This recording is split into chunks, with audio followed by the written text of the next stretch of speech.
I wonder if you've heard the story about the world's unluckiest man. Well, so he thought. He had lots of stories that he was forever telling people in his village, like the one where he found a coin on the ground. And picking it up, there it was, nice and shiny, popped it in his pocket, and then only minutes later, it fell through a hole in his pocket and he lost it. Typical, he'd say. These things are always happening to me. He had lots of stories like that. And as I said, he was always telling the other people in his village about his bad luck. They got a bit tired of it. And then one day, somebody suggested to him that he might like to take a long journey, a really long journey far away, to find the wise man that lived at the ends of the earth. Well, he bought that and set off on his journey, to the great relief of everybody who knew him. He travelled for a day and a week and a month and a year. He climbed mountains and crossed through valleys. He travelled through all the seasons and came at last to a cave. Now, he was very tired and he decided to go in and take a bit of a rest. He went into the cave and he lay down. Now, he woke up several hours later, a little disconcerted because he heard breathing.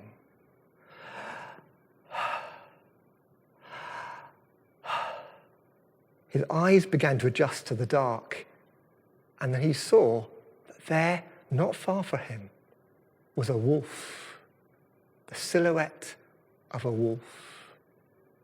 What was really surprising was when the wolf spoke to him. "Man, where do you come from? And where are you going?" Well, I'm the unluckiest man in the world," he said, "and I'm on a journey from my village to the ends of the earth to find the wise man there who may be able to tell me why my luck is so bad." And he began to tell the wolf about the coin in his pocket and all the other stories he had about his terrible luck. The wolf asked him a question. "Man, do you think that when you find this wise man, you might ask him a question for me? For, look at me, man." The man looked. "Do you see me?" "Yes, I do," said the man. "What do you see?" I see a wolf, and you don't look very well," said the man. "Precisely," said the wolf. "Look at me. Look at my coat." His coat was mangy. Look at my ears." One of his ears was flopping down, lifeless. He looked quite unwell, a very poor specimen of a wolf. "Oh," said the man, "well, when I find the wise man at the end of the earth, then I will certainly ask him why things are as they are for you, my luck and your poor state of health." And then off he went. He left the cave and travelled for a day, a week, a month, and a year. Climbed mountains, crossed valleys, travelled through all the seasons, until he came to a garden, a beautiful garden. But even more beautiful than the garden was the voice he heard, the singing that came to his ears as he stood near the garden. Belonged to a woman, a beautiful woman.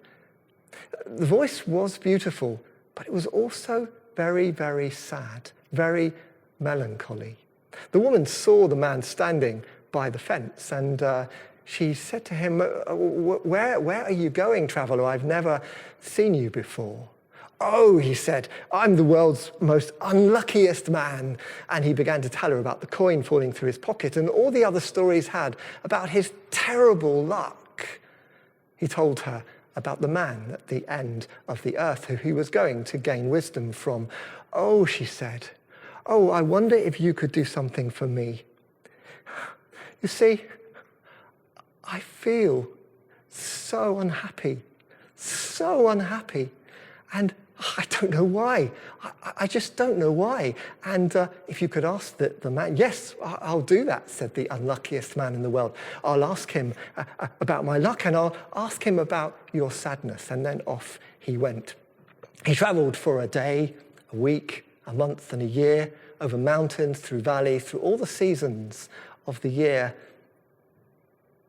until he came to a forest. He walked through the forest and was about halfway through when he heard a voice, a very thin voice. Man! Man! Looked around him, he couldn't see anyone. And then he realised it was a tree talking to him in the middle of the forest. And what a tree. It was a weedy tree, a thin, spindly tree. There were no leaves on this tree, even though it was the spring. Man, where are you going? Well, he told him the story about being the unluckiest man and the man at the end of the earth who would give him the wisdom, the answer to his bad luck. The tree asked if he might ask the man a question for him too. Look at me. I'm a terrible tree. Look, over there, the oak, and there the elm. Though they're strong and fruitful, and their leaves are full, and look at me. I don't know why. Could you ask? Oh, yes, said the man. I can ask about my luck, and I can ask why you are such a poor specimen of a tree. And so off he went, and he travelled for a day and a week and a month and a year over mountains and valleys, through all the seasons of the year, and finally he came upon the man at the end of the earth, the wise man at the end of the earth. He was there. And he told him all his problems, and the problems of his friends as well. Why is my luck so bad? Why is it that nothing ever good comes my way? Or if it does, it's quickly gone. The man listened. An old, wizened man with wisdom in his eyes. He listened and he gave this answer. Do you know what? The truth is this. You are not unlucky. No, not at all. You are just stupid. Really stupid. I am, said the man. Just stupid, not unlucky. Yeah, you're just stupid, because the thing is, you see, you've got to look for your luck. You've got to go into the world wide-eyed for the opportunities that are there and there and there, everywhere around you. You're just not seeing it. You need to look for your luck. Wide-eyed to the opportunities. Seize the day, my man. You're not unlucky. You're just stupid. Well, after he had listened also for his friends, the wolf, the tree, and the woman, he set off, and he travelled back. He travelled back via his friends. First of all, to the forest with the tree. He came to the tree, he bounded up, full of enthusiasm. Guess what? I've found out that I'm not unlucky, I'm just really stupid. I've got to look for my luck, I've got to look for those opportunities that are all around me. I'm not unlucky, I'm stupid. That's wonderful, said the tree. That's so good, and did you ask for me? Yes, I did, said the man. I did. And what was it he said? What was it? He said, oh, yes. He said that the likely reason that you are as you are is that your roots are entangled in something. And most likely, treasure. People are always burying treasure under trees. And if you look around and if you see a spade, then that will be a sign that this is the case. And so both the tree and the man looked around them, and there it was, a rusting spade. Oh man, this is wonderful. If you could dig up the treasure and free me of this encumbrance, you could keep the treasure. It's all yours. Take it. Be a wealthy man. Said the man. Yes, I could do that. But no, I'm sorry. I've got to look for my luck. I've got to be wide-eyed to the opportunities that are all around me. I've got to seize the day. I really haven't got time to help you. I'm really sorry. And with that, he went and travelled again to his next destination. The woman in the garden, the beautiful woman with the melancholy song. Well, she greeted him warmly. Man, did you find out what you were asking for? Did you find what you were looking for? Yes, I did, he said. It turns out that I'm not unlucky. I'm just stupid, really stupid. And what I've got to do is look for my luck, the opportunities that are all around me, to seize the day. Oh, she said, that's wonderful. Man, did you ask my question for me? Oh, yeah, yes, I did, he said.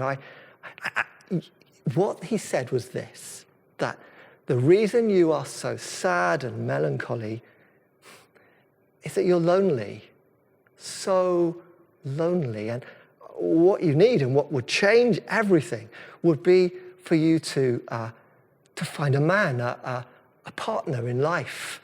And so his advice to you was simply to marry the first eligible young man that you come across. Oh, she said, oh. And then she eyed the man and she said, do you find me attractive? Oh, the man looked and, well, he did actually. I mean, she was very attractive. She was beautiful to behold, but she also possessed that unfading inner beauty. And well, she was very comely. And man, if you find me attractive, then would you marry me? Spend your life with me? Oh, yeah, it sounded. I'm sorry. I'm sorry, said the man. I've got to look for my luck, you see. I've got to be scanning the horizon for the opportunities that are there around me, seizing the day. I've got to look for my luck, I'm sorry. And with that, he went. He went to his final destination before home, which, if you'll remember, was the wolf in the cave. The wolf was pleased to see him and patiently listened to his story about how he wasn't unlucky, but simply stupid, about how he had to look for his luck and the opportunities that were all around him. Man, that sounds very, very helpful to you. I'm really glad that you found such an answer. I wondered, did he have anything to say to me? Oh, yes, he did, said the man. He said that the reason you are such a poor specimen of a wolf is that you are malnourished, that what you need is a really good meal. And his advice was, now what was it? Yes, you're to eat the first stupid man who comes across your path.